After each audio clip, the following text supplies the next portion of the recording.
So welcome back to our data analysis workflow, working with Python scikit-learn library, and we are trying to classify some data. We have some answers, right, and we want to have some labels, and we want to train a model to provide more answers to us. Again, so we decided we're gonna use accuracy as our metric for success, and going through this checklist of questions to ask before we writing any code, right? So we know this data is actually hand measured, right? And the crucial question, of course, this is like sort of like sanity check. Can we answer this question with the data we have, right? It's like squeezing water from stones sometimes, right? Is this data relevant actually to our task? In this case, we have flowers which are of type irises, right? So it doesn't make sense that this would work on carnations or roses, right? Or it wouldn't work on cheese or hot dogs, obviously, right? Again, sometimes these assumptions are not checked. So yes, so this model will work, or at least it should work on irises, but for general flower classifier, you would need more data. Again, something you should answer, of course, for future use, right? So again, so we spend some time, again, you should spend, I don't know, 10, 15, maybe even longer time making sense of what you're trying to do first, right? Before you start doing a bigger project. Again, notebooks, Jupyter notebooks are great. You could have these questions, again, a good checklist. If you're making a project based on this type of data analysis, you should go through, right?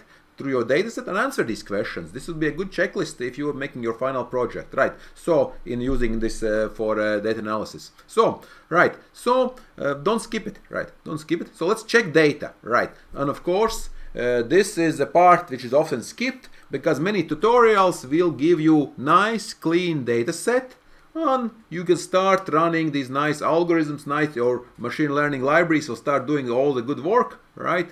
But it doesn't work like that in a real life, right? No matter how reliable the data provider is, there will be always errors, and you will always want to double check or triple check, right? As the saying goes, you want to measure 7 times before you cut it, right? Something similar applies to machine learning. So we need to answer some, is there anything wrong with the data? Are there anything strange, any quirks with data? Do we need to maybe we can fix something? Maybe we just have to delete, remove the data, some of it which is just useless. So again, we'll use our friend Pandas data frame. It's good for exploring, right? So we'll import data. Pandas, I think, if we didn't do it yet. And now let's see, where does our data live, right? Our data lives, it doesn't live here.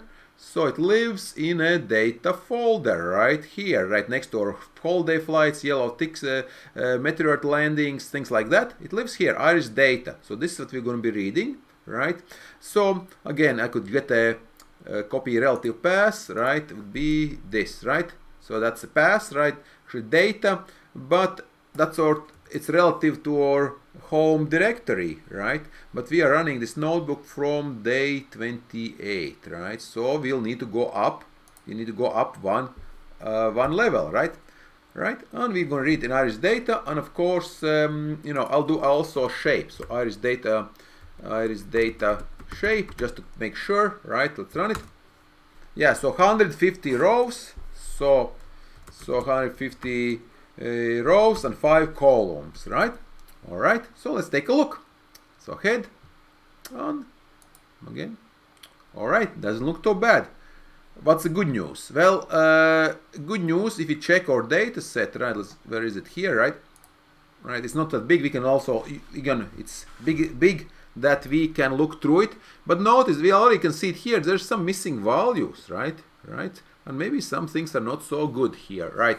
But again, it's a typical CSV format, not, again, maybe some of those data scientists or people who are, the field engineers, right? Maybe they were kind of a bit careless. Maybe they just made some human mistakes, maybe computer mistakes. So things we need to fix, possibly, right? But the first look is okay, right? We have, well, first look, even the head, one thing which is, even at this moment, we see that class is all sequential. We only see one class. Okay, let's look at the tail. Well, we see that end is also same. So what does it imply? Well, let's do a bigger look, right? Setosa, right? And let's do, right, we have length of 150 data, right? Shape, we already did shape. And let's do middle, right? iLock, I'll do iLock, right? I'll do iLock, right? And it's pointing, yeah, you see? So it's what's pointing that every class, it's all sequential. Okay, you might say, okay, is it important? Yes, it actually might be important for some machine learning algorithms, right? If it's not shuffled, if the data is not shuffled, some algorithms might not work very well, right? So we might need to work some more randomized or sampling method, right? We'll need to have a well-defined sampling method for selecting our data, actually, right? So yeah, so that's again, so something to consider. That's our first look, because otherwise this rough look, right? That's some of the rows, right? Again, if you have 100 million rows, you obviously you can't look at this, right? So you'll need to use some description, right? So here's some resource for loading data. Of course, we already covered SQL. Spark will probably do if in the second part of the course if we have time, right? But again, maybe we read from a web resource. Again, this would be also another steps, right? Maybe have an API, etc. But again, so the good news is that our data are in a reasonable format, usable format. So we have column headers, right? Headers are descriptive enough. We can say, okay, what it is, centimeters, I assume, again. So what happens, of course, also in a real life scenario when you don't have this, right? Again, in this case, we could have gone to this UCI machine learning set and we could have gotten this information here as well, right? Right?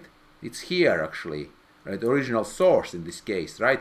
But again, of course, in a real life scenario, you have to find whoever provided the data to you, right? Maybe it's a field, somebody doing surveys, maybe somebody recording that, maybe somebody's doing a web scraping. Again, you would need to find the column, or what we call, these are called features, right? In machine learning, yeah, so columns which provide the measurements are called features, and this is called a label, right? An answer is called a label column, right, in this case, right? So, okay, I think we can figure out what we have already.